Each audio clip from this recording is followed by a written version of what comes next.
Hello. I just switched over to live, so if you guys can hear me, put llama in the chat just to make sure we're up and running. And I hope you all are doing good today. I'm looking for some llamas in the chat, see if we're live is working.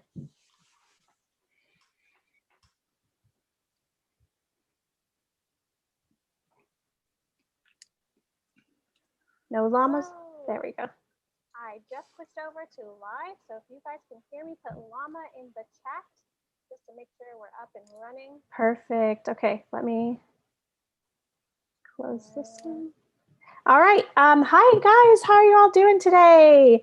My name is Anna. I am here with Etchr Lab, and we have a wonderful demo planned with you with our guest, Mark Brewer.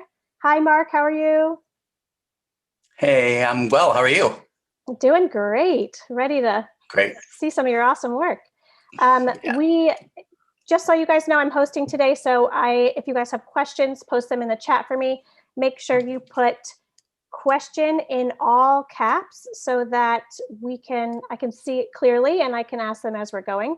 I will probably save some of the questions till the end if it's not relevant to what Mark is doing in his demo at the time.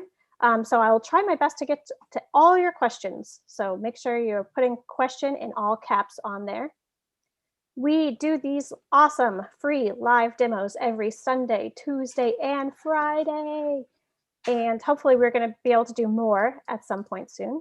So join us on Tuesday again to see our next artist. And make sure you're subscribing to our YouTube channel to stay current and up to date. And you can see all those live demos coming up.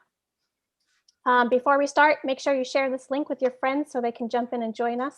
And I will also be posting a feedback form in the chat. So you guys can fill that out at the end of the demo and let us know how we're doing.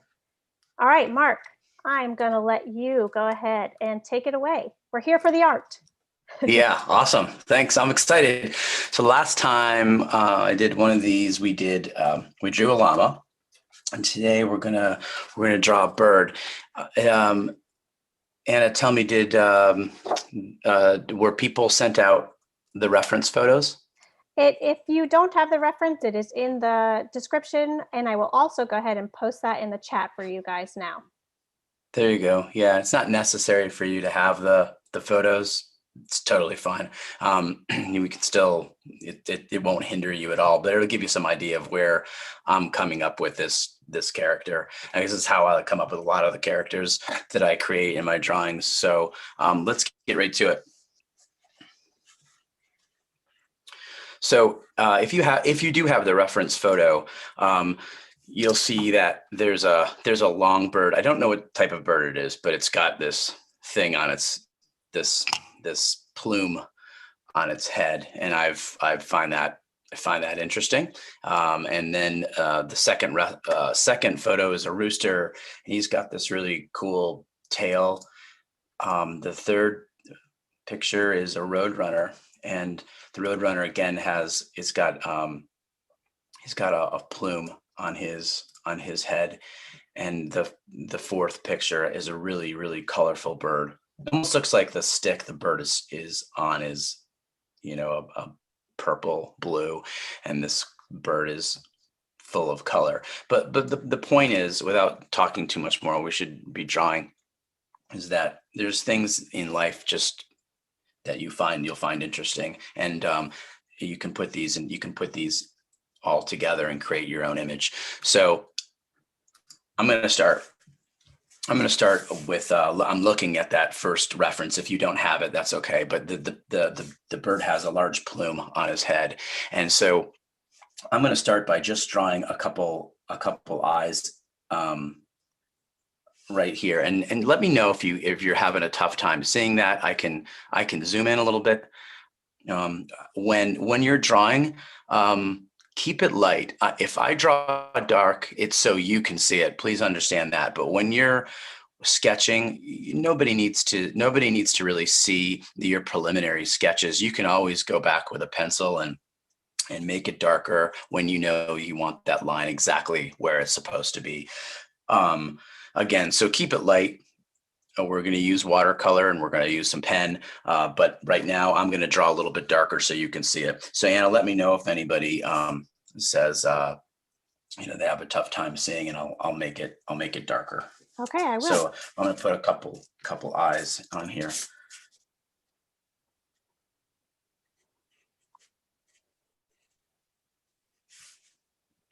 And then there's this long beak in this reference drawing, and I'm going to draw that.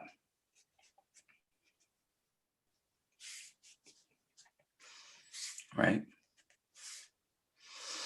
And on the top of his head, that plume on the top of his head, I'm not going to make that one particularly. I'm going to make something that like looks like there's a couple just, you know, feathers sort of randomly dangling.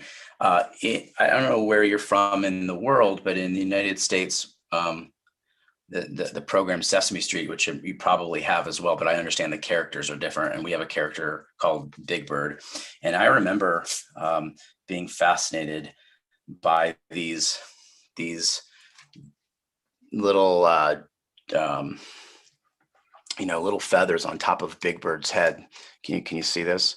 So yeah. I've been drawing these feathers for the longest time. It's just one of the things that I've sort of taken from that character and put into my own. And you'll see it if you see some of my other illustrations. I do inevitably I'll draw a bird or a character that has these little floaty feathers on top of the head, which I think are pretty cute. So, you know, when I see that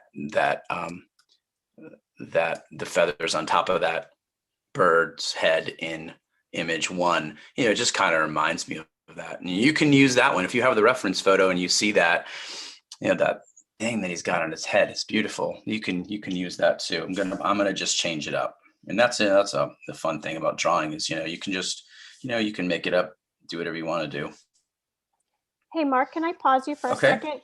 The drawing's a little bit shaky. Can we adjust the table or yeah, let's see. I don't know if you can see it's shaking a little bit. Okay. Hopefully that'll fix it. We'll see if it's better. Okay. Let me know if that looks better for you guys and we'll keep going. Sorry, Mark, go ahead. Okay, it's okay. So now we're going to take, now I'm going to draw a neck on this bird here. Right. And a body. And I'm still kind of looking at that first reference photo, although I'm going to start moving into the second reference photo, which is a rooster. So we're going to draw this nice big tail.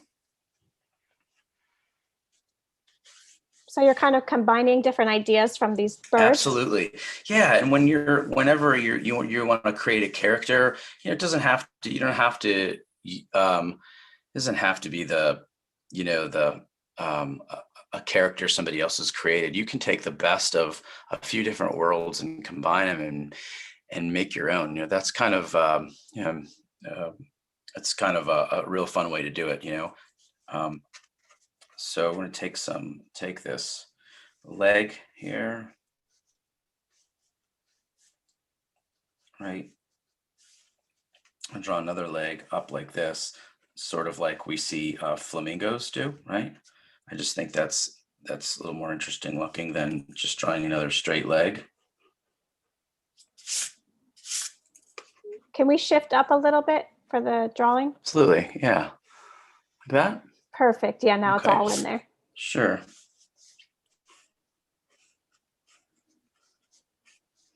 Okay.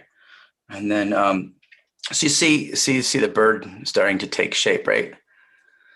And then we're going to do a wing, and keep your pencil line loose when you're drawing.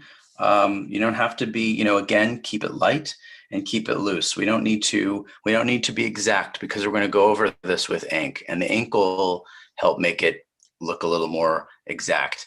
But right now, let's just keep it loose, and we'll just put a wing here, you know, something like this. Having a few comments that it's a little bit hard to see, but I think you mentioned before the sketch was a little bit lighter. Yeah, let me see if I can zoom in a little bit more. Yeah, let's see if that helps. Okay, does that help everyone? I'll let you know. Can you see a little bit better? Yeah, I think that looks better on my end. You guys let me know in the chat if you can see it a little bit more clear.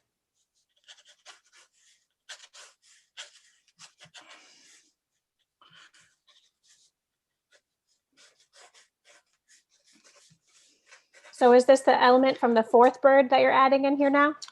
This is the this element here is still from like the rooster, you know, I'm just taking making this tail nice and, you know, nice and alive looking, you know, so it's a rooster's tail, and then maybe a big bird head, or the head of that first bird with a long neck and a big body. So we're just kind of combining things, and things that I'm pulling out of my own imagination as well.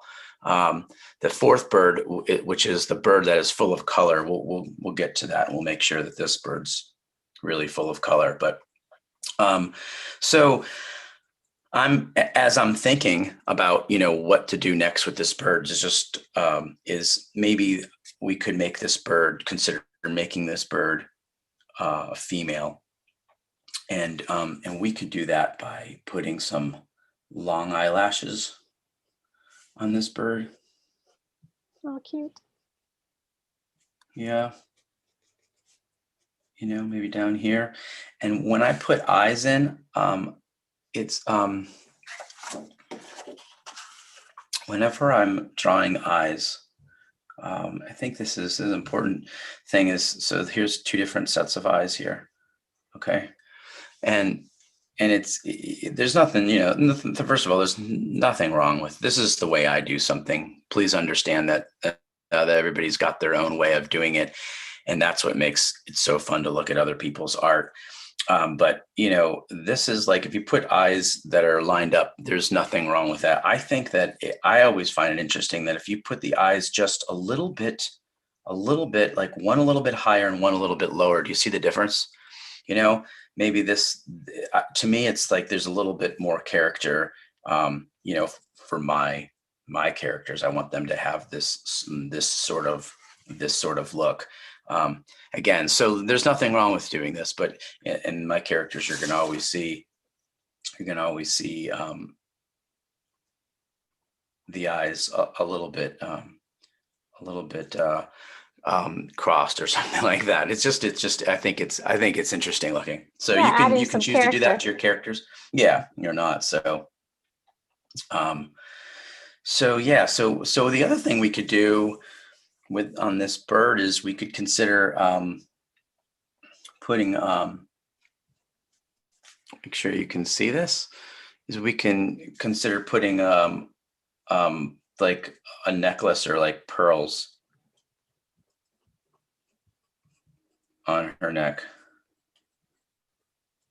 That's cool. Right? You add little details to make it its own. Right, little details, right? Because birds wear, you know, pearls. I see that all the time, right? Oh, so, I've seen that too. Okay, and then maybe she even has a little choker collar here or something like that. Let's see what Very else. Trendy. Yeah, there you go. And then yeah, maybe I'm gonna just put, like, she's got 2 rows of pearls on here. It's really, yeah. So you can kind of customize it to how you want your character. Yeah, absolutely. That's yeah. We're using our imaginations here. Was what we're doing. You know, does anybody else have any ideas of what we might want to do with this character? That's not too ridiculous. You know, throw it out there and we'll consider it. All right, put it in the chat and I'll let Mark know. There you go. So so down here at the foot of the bird, this is something that, you know, you don't necessarily you can use with a lot of characters, is just put a couple like stones, by the feet, just like that, right? It helps ground the bird, puts the bird on the ground. And we can do that with a shadow as well in watercolor, but for the sake of just a drawing, if we're doing something in black and white, this helps, helps ground a character. Okay. Or we have a few suggestions. You ready? Yeah, sure. Okay. Yep, go ahead. I just have two so far. A tongue out, or a beauty mark, or an apron. Oh, wow. Yeah, I like the beauty mark. I like the idea of putting a beauty mark on the side of a bird, like over here. Yeah, that's nice. I usually do that often with my characters. And then a tongue out. Yeah, we could do that too. Will you slide down a little bit again? Yeah, absolutely. I'm sorry. Thanks for telling me. No, that's you're why fine. Yeah. Okay. Got some great ideas. And that's what I think is fun about it, is everyone else is going to have different elements in theirs. Yeah, of course. Yeah, isn't that nice? Yeah. Yeah, it's cool. That's using our imaginations. It's awesome. So, okay. So this bird went from classy to really weird. I love it. Okay. So, okay. So everybody can see, okay, right? As nobody's said they can't see everything. It's like the camera's where it's supposed to be. Nice. Yeah, it's looking a little clearer. Thank you. Yeah, absolutely. When we're going to ink this drawing now. So typically, this is what a pencil sketch will look like. And if you're working for a client in magazines, as I have for almost 30 years, this is something that you would send to a client, something like this, so that when they make changes, you can make these changes and not, certainly if you draw it in ink, it's not gonna, then you got to do it all over. So this is sort of a nice place to be, make changes. The feathers are there, but the details aren't drawn there, but it's plenty for us to show somebody, to get an idea of what this bird will look like when it's finished. So the next phase is we're going to ink. Okay. I'm going to use this fountain pen. And it has a zebra G nib on it. I know a lot of people are interested in, what kind of nib do you use? It's got a zebra G nib, and it's an Ackerman Pump Pen. So I don't know if you can see, but it has this little pump mechanism right here. And when I need more ink, I just pump it, and it'll push more ink. It'll fill the feed with ink. And that's nice, because for years and years, I would use a bottle of ink and I would dip and draw and dip and draw. And there's nothing wrong with that. But what's nice is with these pens, you can take them anywhere, and the whole body is filled with ink. So you don't have to take an ink bottle with you or whatever. So I always have a piece of paper handy. This is above my sketchbook. And I'm going to go ahead and I charge that feed. See that ink pop up? So it's filling with ink, and then, to have a scrap always available. One thing too, and nice about these pens is you can use both sides. We'll call this is the right side, and you get this nice thin line. But if you turn it over, a lot of times with pens, you can use the back side, and look at this, you get an even thinner line. And that's really nice. It's just to have a variation of lines from this thick, right? That's really thick, to something like this, That's awesome. This. Yeah. And then I'm turning it over on the other side to get the thinnest line. Isn't that cool? But yeah, that's one pen. Yeah, I think that's to me, that's important. Some people, some artists, some creatives, they don't have a need for all this, but I do. And I really like the idea that I can go from really thick to that thin. So. And what was the name of that? So anyway, this is called an Ackerman Pump Pen. Okay, they make a lot of different ones, and I think they're all pretty good. And some of them come with the zebra G nib, and then some of them come with other nibs. I bought one with a zebra G nib, but then you go on Amazon, and on Amazon you can just buy a pack of them, so that when this rusts out, you just take it, throw it out, and you put another nib on there, and you're good to go. They're not, I think this might be $15, $20, something like that for a pack of these. And not sure how much this pen was. I think it was between 40 and 60 American dollars. So we're gonna ink this bird now. And when I'm inking, use these eyes for example. I'm not necessarily going to trace a line. I'm just going to use it as a guide. So sometimes I'll change something. So maybe I want this this eye here to be a little larger. I don't have to follow that line. I'll just make it larger, and then maybe I want to make this one about the same size but closer, and I'll just, you see what I just did, and change these pupils. But this goes back to what I was explaining to you about keeping it light, keeping your pencil line light, because now you can go back and erase.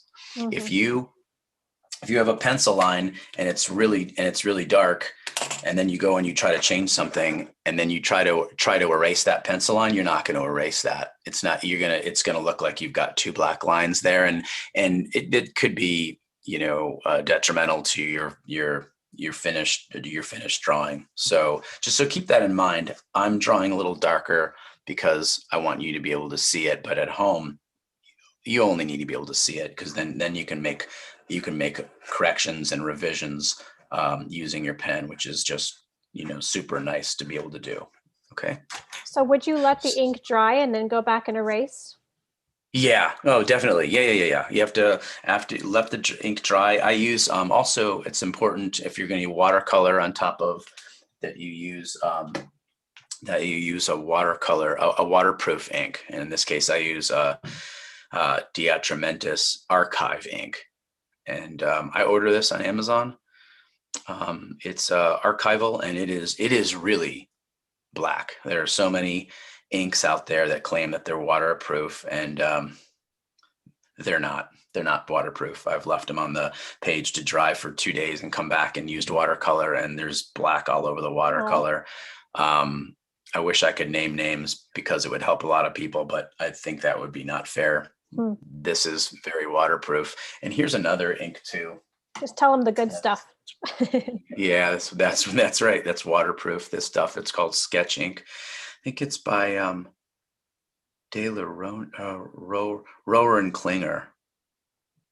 And I think it's German, and not that matters, but I think it comes from Germany. But anyway, it's called Sketch ink, and it's black, and this is really, really archival and waterproof as well. So when you go and put watercolor on top of it, you're not going to get black all over your yellow, because black in yellow does not look very good. Okay, so let's go ahead and do this. And Mark, just so you know, we're at 20 minutes, a little bit past 20 minutes. Okay, so we're going to go ahead and put our eyes in there, and eyelashes.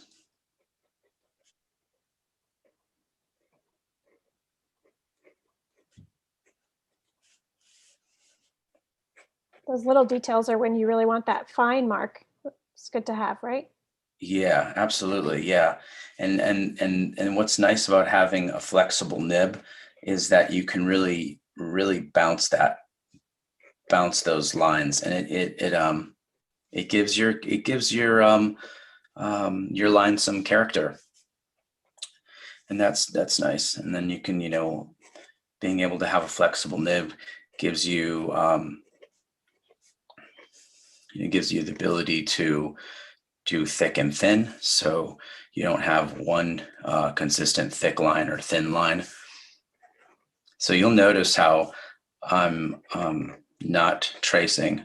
I'm just kind of sketching. I'm feeling that necklace go around this bird's neck. So the pencil is kind of like a guideline, but you don't have to stick to it. Exactly. I don't stick to it. I don't. It's exactly. I use it as a guide. A lot of people, a lot of artists probably do the same thing. Just use it as a guide. And what kind of paper are you sketching on? I'm using a pad of an Etchr sketchbook. This is what it looks like. You'll see these, and you can order them on Amazon or from Etchr. Awesome. But they're really nice. Yeah, it's 100% cotton paper. It's waterproof. It's watercolor paper. It's really nice paper. Are you using a cold press or a hot press? That's a good question. I think this is the hot press. I'll go ahead and post our sketchbook link in the chat for you guys if you're interested in the sketchbook that I was using. Yep.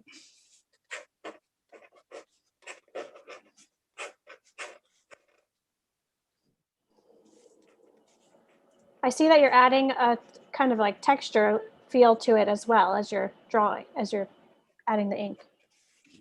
Yeah, like I'm using that nib because it's a flexible nib, so I'm getting some thick lines and I'm able to get some thin lines, and it ends up giving the drawing more character.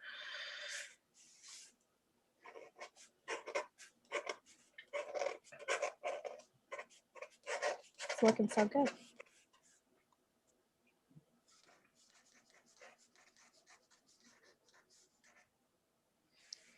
Just so you guys know, we have something new with Etchr.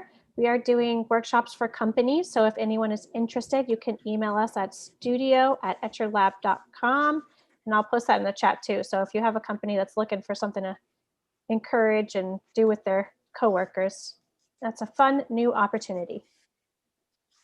Oh, that's cool. Yeah. I didn't know that. I know a lot of teachers maybe would like that. It's always fun to draw, paint. Yeah, it'd be fun. That'd be a lot of fun.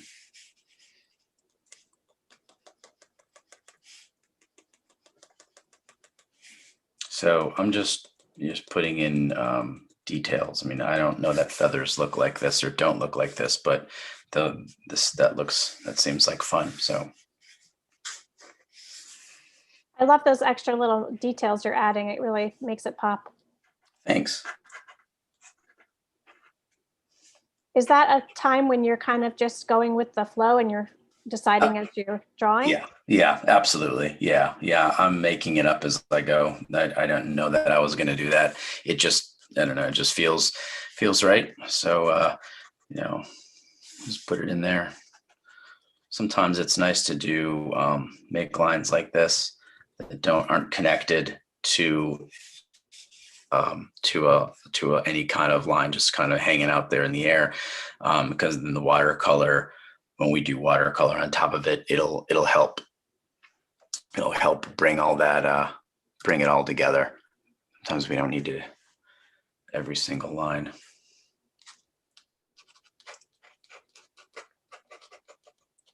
So the color is the connector, which we're going to see in a little bit. Yeah, exactly. Yeah. Okay, so there you go. So so this ink will dry pretty quick, and on this paper too. But I always think that if you could let it dry for an hour or so, a little bit more, just to make sure. But we know this is a demo, and if it bleeds a little bit, then so be it. But okay, so let's do this. Is this too far out, or is this okay still? That looks good. Are you starting on the watercolor? Yes, we're gonna start on the watercolor. Yeah. Okay. If you guys if anyone wants to zoom in, just let me know in the chat, and I will tell Mark to zoom in a little if you want to see a detail. Cool. Okay. All right. So we're gonna just use 3 colors to color this bird, and we'll take those 3 colors, and we can mix some secondary colors. as well. So the first, I think the first thing I'm going to use a lemon yellow, a phthalo blue, and a quinacridone rose or red, you know. And I think the first thing I'm going to do is take this bird, since I want this beak to be yellow, and I'm going to put some yellow in here. And maybe down her neck. And then after I get in color, I always have a wet brush, just water on it, and I move that color around. So, because you know, it's you know, you just then you won't get hard lines. So you see how you just kind of fade that out. Mm-hmm. There's no hard lines with that.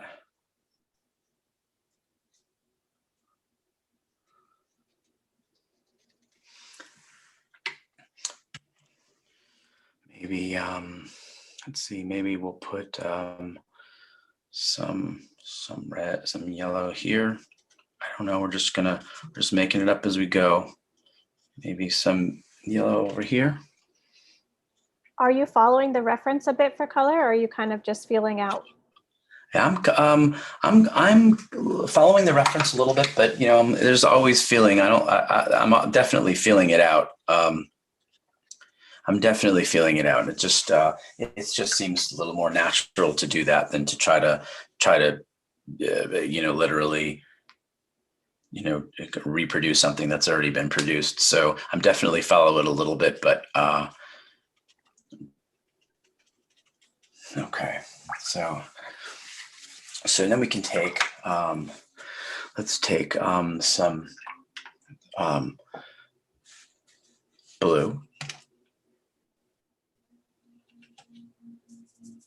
Some phthalo blue, and we'll mix that phthalo blue with, actually, let's just use let's use a little bit of the phthalo blue with the lemon yellow to create green. We'll put some of this green here. Oops, see, that wasn't dry. See that feather wasn't dry, so now we got some black in there, but that's okay. So you normally suggest to let the ink dry a little bit? Yeah, most definitely. Yeah, usually it's a great time to kind of get up and, you know, walk away from it for a while after you've finished inking it, and come back in an hour or two, or do something else and, you know, work on it later. So, okay, so I'm putting blue in there on top of that, on top of the green, and I'll throw a little bit of blue.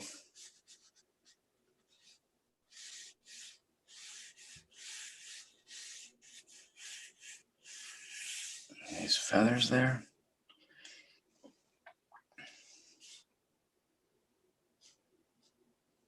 A little up here.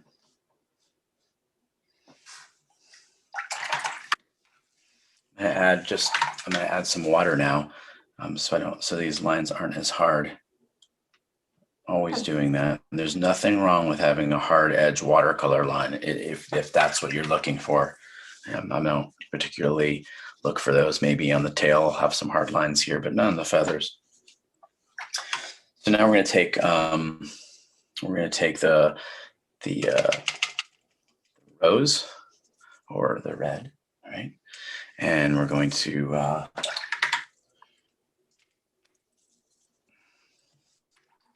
could you show us while you're mixing the colors? Yeah, would you like to see that? Yeah, let me see if I can, let me see. Can you, let's try to get everything in here. Hang on a second. How about, you see that? Yeah, that's there you good. Go. And if you guys need to go back into the drawing, let me know in the chat, and we'll have Mark zoom in for us. There you go. Thank you. That looks great. So yeah, so I'm going to take some of that red, I also have a piece of paper up here I use. So I'm always like, just, I don't want to super saturate everything in the drawing. So I just want to, blot it on paper first before I go in and mess with it like this, So okay. There's a question from Annette. Did you erase Yes, any? Do you normally erase after you let the ink dry? The pencil marks? Annette, if the pencil line is really dark, then I won't erase at all. If it's really dark, I will erase it, but a lot of times I won't erase at all. And if you see some of the drawings that I'll post on my social media pages, a lot of times you'll see the pencil lines in there, and that's okay with me. I used to erase all of that, and I just, I think it's okay to leave the pencil lines in there. It's part of the process of the drawing, and sometimes it's kind of cool to see, the underneath of the watercolor and the structure of the drawing, because as with your eye, you can see the difference between the structure and then the finished painting, and I think that's kind of cool. So yes, I'll erase if the pencil line is too dark, but most of the time I'm pretty good about drawing light, and I'll just leave it and just paint over it, ink it, paint over it, see the whole thing. It just adds another layer, which makes the whole thing interesting. So I'm gonna take some of this red, and I'm gonna put some red in these feathers here. And I went ahead and put your website and your Instagram in the chat. So if you guys want to check out Mark's work and see what he's doing on the regs, check those out. Yeah, thanks.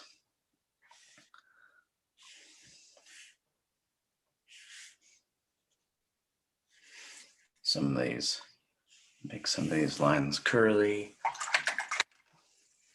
think I want to put a little more green. I use that lemon yellow and that phthalo blue, and I want to put some more of that in here.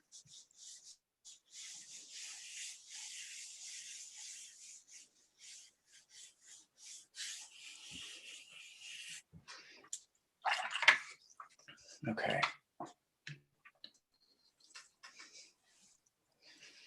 I'm going to go ahead and also Mark is hosting another mini workshop. So I'm going to put that link in the chat for everybody as well. Thanks. Okay. So we'll put some red down here.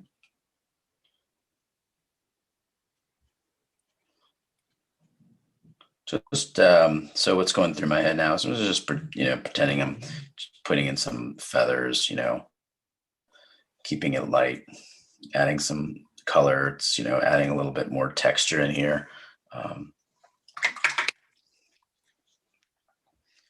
Let's see. Let's take some of this. Take this red, and we can take that red and see how it mixes with blue. This blue.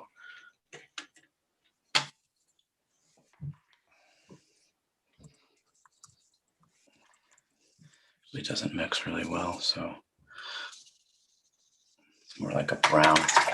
So I'm just gonna we're gonna just use those three colors, but I chose the wrong red for this, because sometimes I use a different palette, and this red doesn't work. So it doesn't make a nice purple with that phthalo blue. So we'll just go ahead and use the purple right out of this palette, which is really nice. If I can find that here. Oh, that's a nice color.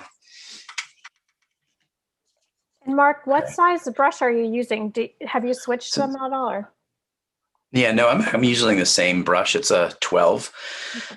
And this is one of the brushes that Etchr furnished me with, which is really nice. They're really nice brushes. I really like them a lot. They hold a lot of water, and they're not too stiff. They're not too loose either. They're really nice. So thanks, Etchr. I think you can get a set of these. And there's a couple other ones here too that I haven't used. I'm looking at right now. There's a number 1 and a number 10, And I think that the set comes with smaller brushes, and I don't use a lot of smaller brushes. Most of the brushes that I use are a little bit larger. This isn't too large, but they're a little bit larger, and that way it helps me keep my drawing loose. So we're gonna I'm gonna put some I'm gonna take some purple out of there too, and just put some purple in here.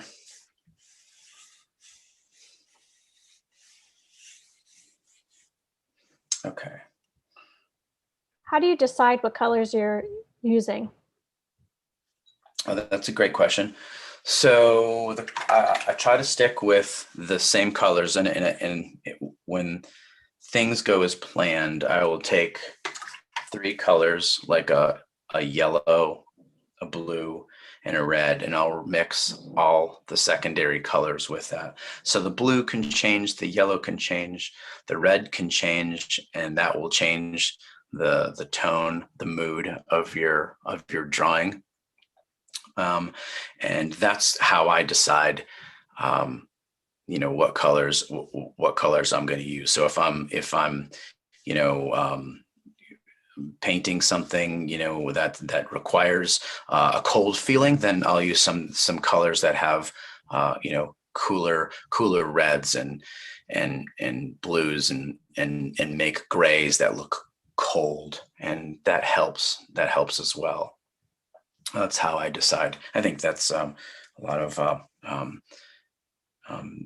people who do watercolors will tell you the same thing. So what I'm going to do now is I'm going to just put a quick background in back of this bird. And I wet the paper with water.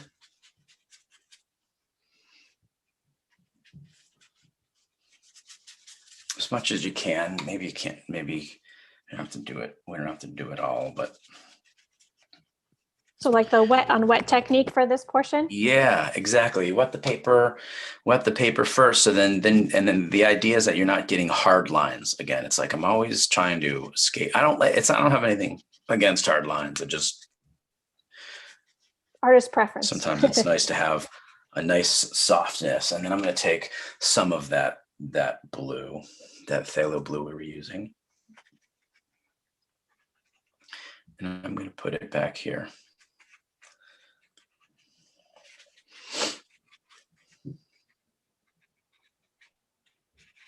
The water kind of helps the paint speak for itself at this point. Oh yeah. Sucks it up. It looks great. Thanks. And then I'm going back again. I'm hitting those lines on the outside, trying to avoid those hard lines. Okay. So you kind of just go over the edges with a wet brush? I do, yeah, with a clean brush, clean water, and just going over the edges. And the water, the paint will find that. It'll run through it, and you'll get nice little, like this, nice little spots like this. Some contrast in there. That looks great. Yeah. Just looking for different, really just different layers to put, into the drawing. And a lot of times I'll use colored pencil after this too. If we have time, I can throw some of that in there. I don't want to take too much time. I know we got to be ending this pretty soon, but you can even take a nice wet brush with some of this color on it, and put some little splashes. Yeah, and I'm not too concerned where these, if they fall inside the bird or outside the bird. It adds a nice layer, and just if you don't like it, you can blot it out. I used to be more concerned about making what I thought were mistakes, and now I realize now there really aren't. You just if you don't like it, you can cover it up with white paint or whatever, and I think people who are looking at the art understand that that they get to see the sort of the battlefield of your art, the stuff you covered over, the stuff you left there for people to see. And I think that's pretty cool. So So this is, at this point, with having this bird here, I would put my paints down and start in with colored pencil. I also use oil pastel as well to just enhance. So we have pencil on the bottom of this, then we ink, and then on top of the ink we have watercolor, and then now to embellish more, we could use some oil pastels or some colored pencils. I don't think I'm going to be able to put the color pencil here like I would like to. If you can see the drawing, if you have the reference photo of the bird that I drew, you'll see that I put color pencil in there, and I embellished the tail with colored pencil as well, and that really looks nice. And I'm just noticing it's driving me crazy. It's like I didn't put any kind of like red up here or anything like that in this. So you can kind of go back and add those details. Yeah, absolutely. Yeah. And if you guys are really enjoying this, please sign up for Mark's mini workshop. I'm going to go ahead and post that in the chat again. It is an hour and a half, 90 minutes. So you have a little bit more time to spend with Mark, and he can walk you through some of those details of his artwork. Yeah. So Mark, do you ever name your characters as you're going, or? No. no. But somebody, somebody can, maybe this bird's, I don't know what this bird's name would be, but that's interesting. Yeah, I don't. Is there any questions that anybody has that I might be able to answer while I'm just kind of trying to throw some embellishments over there? Again, the paper should be dry before you're using oil pastel or colored pencil, because it's not going to work. But I might be able to find some dry spots here and there and embellish, and you'll see how that works. But are there any questions that I might be able to answer why I'm doing this? Yeah, please post them in the chat for me, and I'll pass them along. There was one question that was earlier. You had just finished drawing, but they were curious if you want the character to look like it's moving, how would you add those details with the ink? Oh, sure. Yeah, that's awesome. That's a great question. If you want to make the drawing look like it's moving, we can do this. Let me see here.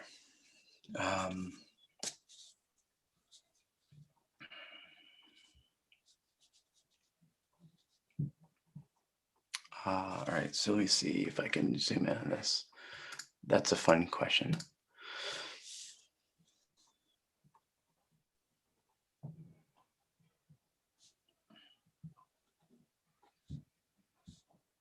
So I'm just going to draw a quick bird here.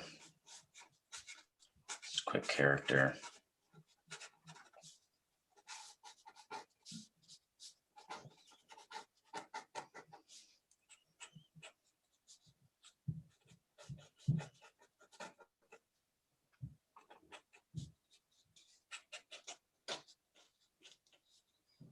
So fast. Yeah.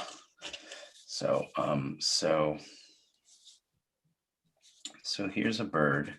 So the one thing you can do to make the character look like, put some action, some feeling into it, is so you just, rather than having a rigid, so if this is so rather than having a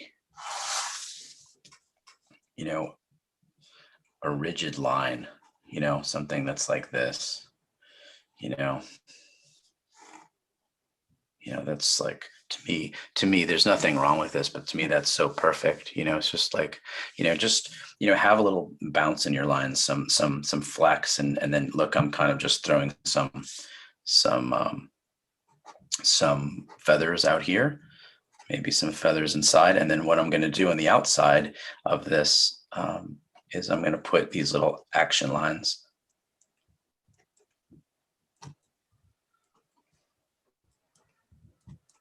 Right? Yeah, like it's like it's flying, moving. adding that movement. Yeah. Right, exactly. Yeah. And the other thing you can do too is when down here, instead of putting these types of lines, you can just kind of put some shake lines, you know, if you wanted to do that too. You know, that was a great question. Thank you. And then, you know, and sometimes you, even if you add some dots, you know, it looks like maybe he's shaking something and something's, you know, being shaken out of his feathers or something, I don't know, dust or whatever, just a blob. So, you know, that's, you know, hopefully that's helpful, you know, loose. So, you know, you're using varying lines from this thick to, you know, this thin, and you're using lines like this. And then you're also, you know, you're tracing a line. So if, you know, you had I don't know, a hand or something like that, you would, you know, you're kind of tracing those lines to make it create some movement. I hope that helps. That was a good question. Yeah, thank you for asking. I forgot who asked it, but thank you so much. And the other question was, what kind of oil pastel brand are you using to add those details? So I haven't found, I use Pentel oil pastels. They're really inexpensive. I think you can get 50 of them for like $10, and they seem to do the trick. But I have tried other oil pastels that I've liked a lot more. They were a little creamier, a little smoother, and I might try a different set because they're definitely, I can see that there's, you know, oil pastels are different. Some are harder, some are softer. I don't know a lot about them, but these are inexpensive. It kind of got me going, and I've been using them too for embellishments, and they work really well. I think that if I was doing an entire drawing using oil pastels, it'd be a different story. I think I'd probably be using something different. So, you know, when I'm embellishing, you know, I'm just tracing some lines, you know, again, putting some more, another layer on top of that, on top of everything that's already here. You can see it does make a difference, you know. At least I'm looking at the screen and I'm looking at what I have on here. It's like, boy, you can tell when I'm looking at it here, it really does make a big difference. Hopefully you can see that on your computer there, on your monitors. Just like there's more of an intense color, it brightens it up. Yeah. Let's see if I can put some pencil line over this.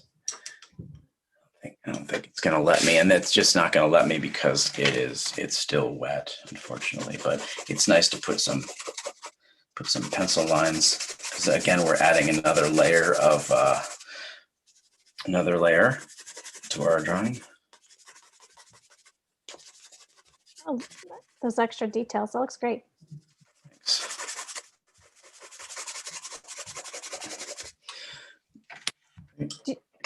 And another thing you can do, and which is really fun, is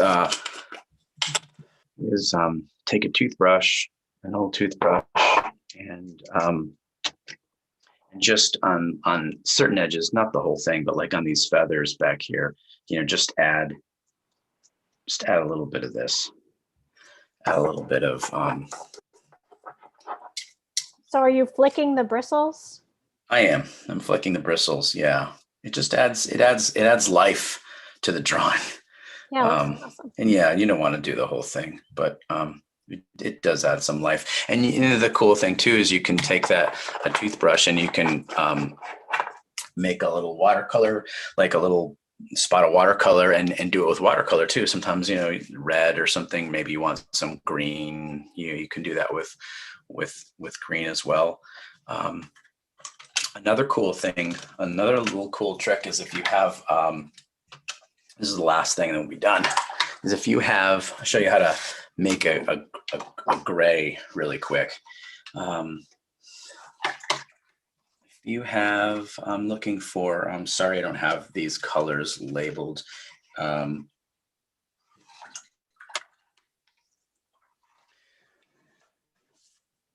if you have a burnt sienna, like I think that's this one right here, a burnt sienna, and you put that with a ultramarine blue, which so I'm trying to find here. You can make a really nice gray. So will you zoom out a little bit, Mark? Yeah, I'm sorry, I just noticed that too. Yeah, better. Okay. So we'll find a